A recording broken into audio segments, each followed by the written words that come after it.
ಈಗ ಅದೇ ಈ ಜರ್ನಿ ನೋಡಿದಾಗ ನಿಮಗೆ ಏನು ಅನಿಸುತ್ತೆ ಸರ್? ಈಗ ಎಲ್ಲ ಬೆಳವಣಿಗೆಗಳನ್ನು ನೋಡ್ತಾ ಇದ್ರಿ, ಒಬ್ಬ ಆಪ್ತರಾಗಿ ನಿರ್ದೇಶಕರಾಗಿ, ಹೆಂಗೆ ದರ್ಶನ್ ಅವ್ರ ಬಗ್ಗೆ ಕೇಳ್ತಾ ಇದ್ದೀನಿ ಸರ್. ಅಂದರೆ ದರ್ಶನ್ ಅವ್ರ ಲೈಫಲ್ಲಿ ಆಗಿರುವಂತಹ ಘಟನೆನ ನೀವು ನೋಡಿದಾಗ ಏನು ಅನ್ನಿಸ್ತು ಸರ್?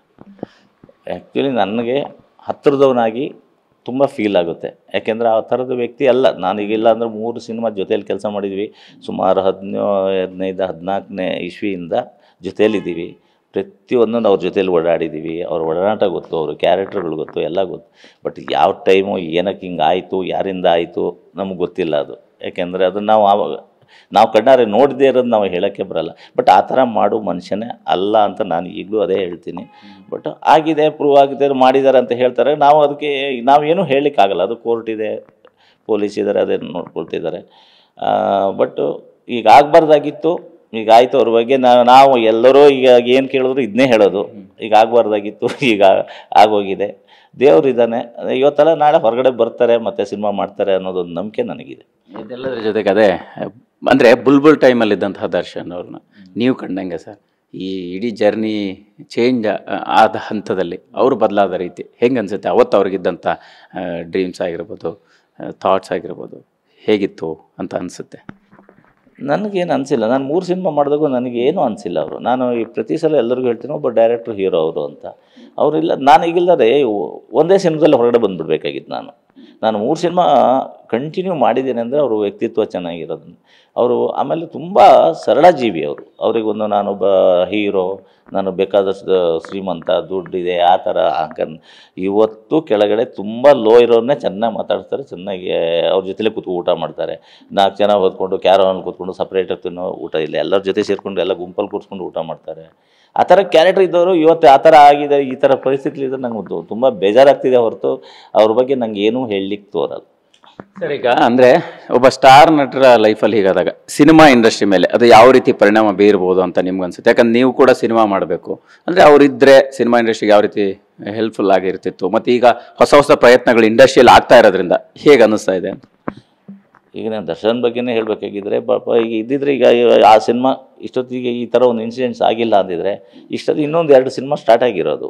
ಎಷ್ಟು ಜನ ವರ್ಕ್ ಮಾಡೋರು, ಎಷ್ಟು ಜನ ಅವ್ರ ಜೊತೆಲಿ ಕೆಲಸ ಮಾಡೋರು, ಆಮೇಲೆ ಸಪೋರ್ಟಿಂಗ್ ಮಾಡೋ ಕ್ಯಾರೆಕ್ಟರ್ಗಳಾಗಿರ್ಬೋದು, ಫೈಟ್ ಮಾಸ್ಟರ್ಗಳಾಗಿರ್ಬೋದು, ಜೂನಿಯರ್ ಆರ್ಟಿಸ್ಟ್ ಆಗಿರ್ಬೋದು, ಸಪೋರ್ಟಿಂಗ್ ಕ್ಯಾರೆಕ್ಟರ್ ಮಾಡೋರು, ಟೆಕ್ನಿಷಿಯನ್ಗಳಾಗಿರ್ಬೋದು, ಡೈರೆಕ್ಟ್ರುಗಳು, ಇಷ್ಟು ಜನಕ್ಕೆ ಇದು ಒಂದು ಜೀವನ ಅಲ್ವಾ ಅವರಿಗೆಲ್ಲ ಸಿಕ್ಕಿರೋದು. ಬಟ್ ಈಗ ಏನಾಯ್ತಾರೆ, ಈ ಥರದೊಂದು ಇನ್ಸಿಡೆಂಟ್ ಆಗಿ ಈಗ ನೋಡಿ ಅಪ್ಪು ಅನ್ನೋರು ಇಲ್ಲ ನಮ್ಮ ಇಂಡಸ್ಟ್ರೀಲಿ.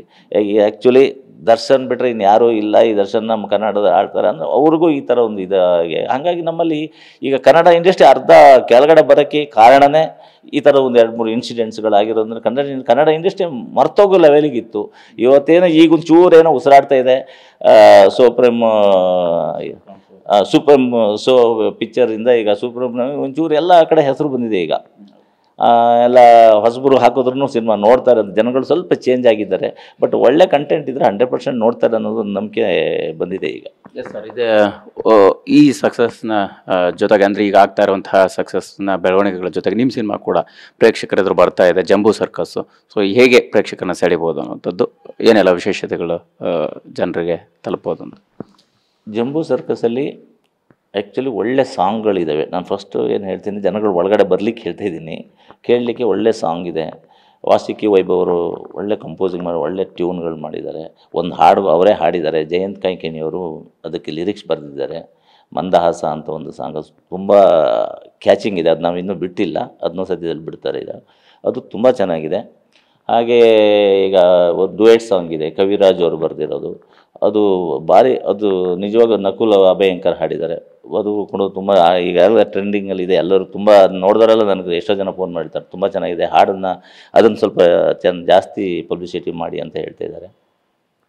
ಅದನ್ನ ಆಮೇಲೆ ಇವರು ಒಂದು ಸಾಂಗ್ ಬರೆದಿದ್ದಾರೆ ನಮ್ಮ ನಾಗೇಂದ್ರ ಪ್ರಸಾದ್, ಅದು ಕೂಡ ಒಂಥರ ಕಾಲೇಜ್ ಸಾಂಗು, ಯೂತ್ ಸಾಂಗು. ನಿನಗೆ ಗ್ರಾಚಾರ ಅನ್ನೋದು ಈಗ ಹುಡುಗರಿಗೆಲ್ಲ ಸ್ವಲ್ಪ ಕ್ಯಾಚ್ ಆಗುತ್ತೆ ಅನ್ನೋ ಥರ ಮಾಡಿದ್ವಿ, ಅದು ಹಿಟ್ ಆಗೋ ಥರ ಚಾನ್ಸ್ ಇದೆ. ಆಮೇಲೆ ಇನ್ನೊಂದು ಸಾಂಗ್ ಬಂದು ಅದು ಕವಿರಾಜ ಬರೆದಿರೋದು, ಲೇಡೀಸ್ ಪಾಪು ಬೇಕಾ ಜೆಂಟ್ಸು ಪಾಪು ಬೇಕಾ, ಸಿಂಗಲ್ ಆದರೂ ಓಕೆನಾ ಇಲ್ಲ ಡಬ್ಬಲ್ ಬೇಕಾ ಅನ್ನೋದೊಂದು ಸಾಂಗ್ ಇದೆ. ಅದು ಆ್ಯಕ್ಚುಲಿ ಯೂತಿಗಂತೂ ತುಂಬ ಸ್ವಲ್ಪ ಮೈಕೆ ಎಲ್ಲ ಕೂತವ್ರು ಕೂಡ ಒಂದು ಸ್ವಲ್ಪ ಸೇಕ್ ಮಾಡೋ ಥರ ಇದೆ ಸಾಂಗು. ಅದು ನನಗೆ ಅದು ಕೂಡ ಸಕ್ಸಸ್ ಆಗಿ ಹಿಟ್ ಆಗುತ್ತೆ ಅಂತ ನಾನು ಅಂದ್ಕೊಂಡಿದ್ದೀನಿ. ಟೋಟಲಿ ಎಲ್ಲದಕ್ಕೂ ನಮ್ಮ ಕೊರಿಯೋಗ್ರಾಫರು ಹರ್ಷ ಮಾಡಿರೋದು, ಈಗ ಡೈರೆಕ್ಟರ್ ಆಗಿದ್ದಲ್ಲ ಹರ್ಷ ಮಾಡಿದ್ದಾರೆ. ಆಮೇಲೆ ಇದರಲ್ಲಿ ಒಂದೆರಡು ಬಿಟ್ಟು ಫೈಟಿಗೆ ಬೇಕಾಗಿಲ್ಲ, ಬಟ್ ರವಿ ವರ್ಮ ತುಂಬ ಚೆನ್ನಾಗಿ ಮಾಡಿದ್ರು. ಒಂದೆರಡು ಇದೆ, ಇದಕ್ಕೆ ಫೈಟಿಂಗ್ ಸಿನಿಮಾ ಅಂತಲ್ಲ, ಬಟ್ ಒಂದು ಸ್ಟ್ರಗಲ್ ಥರ ಒಂದು, ಅದರಲ್ಲೂ ಈಗ ಒಂದು ಥ್ರಿಲ್ಲಾಗಿ ಕಂಪೋಸ್ ಮಾಡಿ. ಬಟ್ ಅದು ಸಿನಿಮಾ ನೋಡುವಾಗ ನಿಮಗೆ ಅದ್ರದ್ದು ಗೊತ್ತಾಗುತ್ತೆ, ಅದು ಈ ಫೈಟು ನ್ಯಾಚುರಲ್ ಫೈಟ್ ಇದೆ ಹೆಂಗಿದೆ ಅದಷ್ಟೇ. ಫೈನಲಿ ಕರೆಗೆ ಬರ್ತಾ ಇದೆ, ಏನು ಹೇಳ್ತೀರ ಅಂತ ಅಭಿಮಾನಿಗಳಿಗೆ ಏನು ಹೇಳ್ತೀರ?